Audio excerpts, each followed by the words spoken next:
Hey, Rhonda. How are you? I'm good. This is Paul Klein. We're talking about Rhonda's exhibit, Rhonda Smith. Hey, so you and I have been talking about art for like a year, a couple of years, and in my mind, this show represents some growth and change from where you've been before.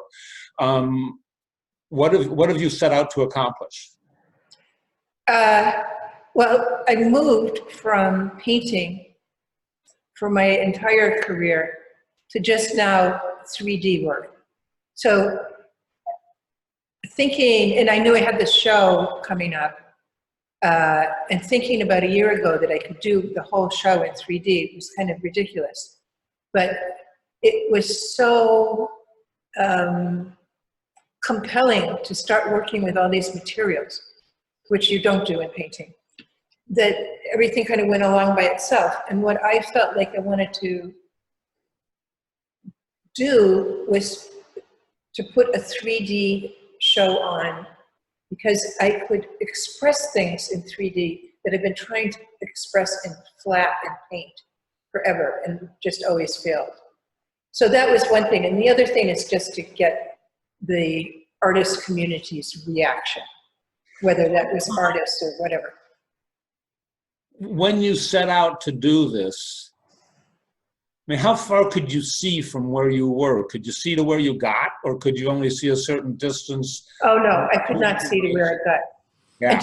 Until I started these buildings.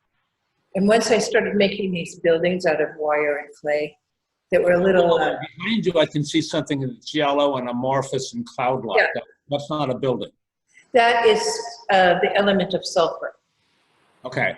And It's a sulfurous cloud. can you easily show me a building now? Sure.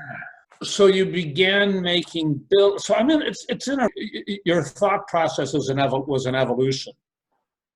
Yes, and for some reason, once I started making the buildings, the first buildings were really stiff, but once they started becoming more animated, they were all skyscrapers of a sort, to which I developed a rather strong reaction about their lack of imagination. When you say lack of imagination, you mean in your art or skyscrapers in the world? Skyscrapers in their architecture. In the world. Yeah.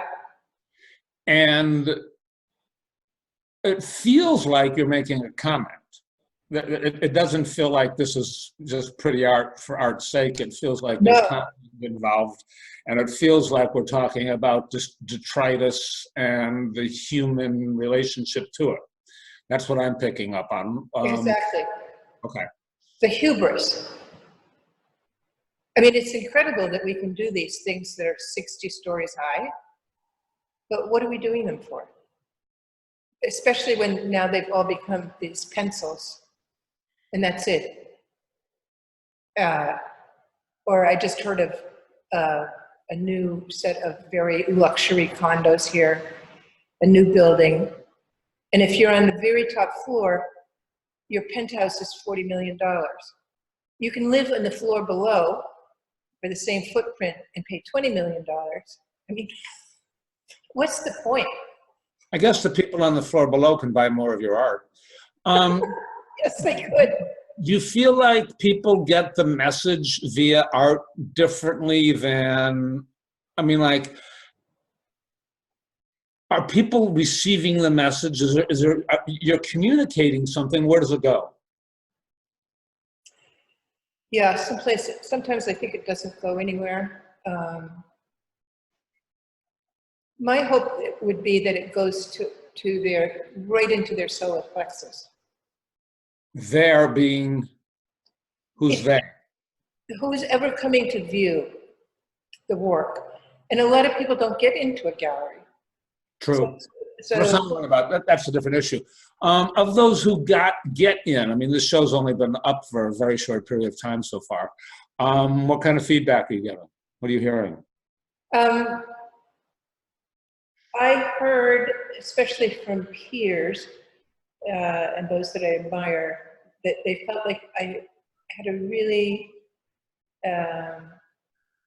whole body of work going, and it was pointing to this direction about the destruction of the planet, which is important, you know, something that I would like to focus on, or the whole show is about that. And that my use of materials was very interesting. And one person said what I feel is the ultimate compliment, which was, I have started a whole new vocabulary. I mean, what more could you want as an artist? Well, let's talk about that for a second. I mean, that sounds really optimistic. Optimistic? Yeah, whole new vocabulary, new direction, positive work, bright colors, three-dimensional form, expansion, growth. Sounds like you're about 18 to 28 years of age with a bright future. I mean, well, that sounds really delightful. So that if that is your engagement with this crap that is pervasive, I mean, I guess I'm trying to wrap this up and come to a positive conclusion. So that if someone who's in theory addressing a negative subject finds a way to be positive, maybe there's ways for us to be positive. You mean like the negative, depressing subject of the destruction of the world? Well, despite the fact that we are have been, I don't know. I feel like we can, I don't think I'm going to live long enough to see what's going to happen, but I don't feel like the destruction of the world is inexorable. And I feel like the fact that you can have a positive response to a negative incidence, attitude, climate, allows for the possibility of a positive outcome. Right. It may not be everything that would be wished for, but I think it's quite amazing now that everybody, and let's say 55%, that's a good everybody, are really responding to climate change and doing something about it. I mean, scientists are screaming now, and everybody's listening finally, because we've gotten so close. So maybe that fact of people coming together in that way around this one thing. Yeah, and you're contributing to the awareness. I am. And it's not, I mean, the front of the show is more positive. It's everything that I like in the natural world, each image, and then each piece. And then in the back room, that's the little battleground, which is more depressing. But it's still, it's that same contradiction that always happens. So some things can be really horrible and depressing, but it's really gorgeous. Cool. Yeah. Rhonda, thanks. Oh, you're welcome. Thank you.